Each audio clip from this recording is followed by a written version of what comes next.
experiencing odd numbness in your hand and wondering what's going on? Dr. Madeline here at Forward Spine Center, and today I'm going to help you understand thoracic outlet syndrome, what it is, how it affects you, and steps that you can take to find relief.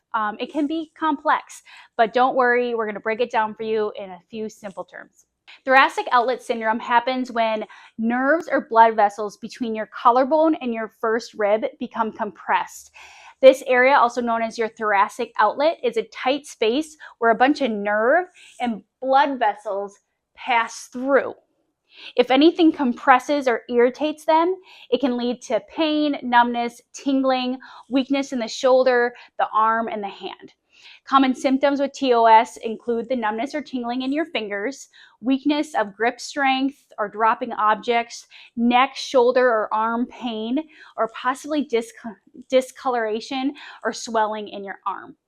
Thoracic outlet syndrome can sometimes be confused with other conditions, such as carpal tunnel syndrome, where nerves in the wrist are compressed, causing similar symptoms in the hand or in the fingers. Cervical radiculopathy, or pinching of the nerve in your neck, can also cause symptoms down into your hand and numbness. Getting the right diagnosis is key. Our goal is to always figure out what is really going on and figure out the right treatment plan for you.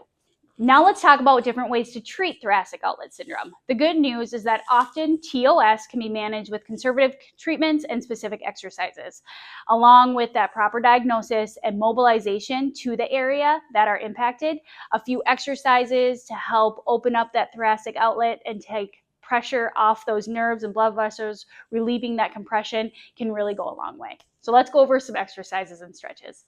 The first stretch we're going to show is a mobilization of the first rib along with a stretch to the anterior scalene. So you're going to place a towel over your shoulder and pull gently down as you lean your head towards the opposite side. This helps mobilize that first rib to decompress that compression around the outlet.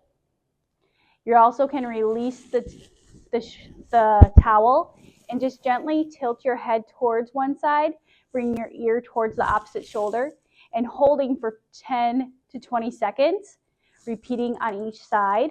The scalene muscle can compress the thoracic outlet, so stretching this area also helps to decrease compression onto that nerve. Pectoralis stretch is the next stretch. We're going to start by standing in a doorway. You're going to place your forearm, goalposting your arm, placing it on the door frame, and then you're going to gently begin to lean forward.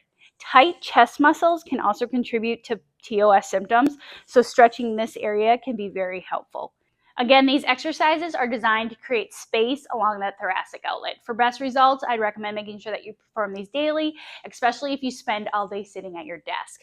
In addition to these exercises, I'd also recommend paying close attention to your posture. Hunching forward and rounding your shoulders creates compression into the thoracic outlet.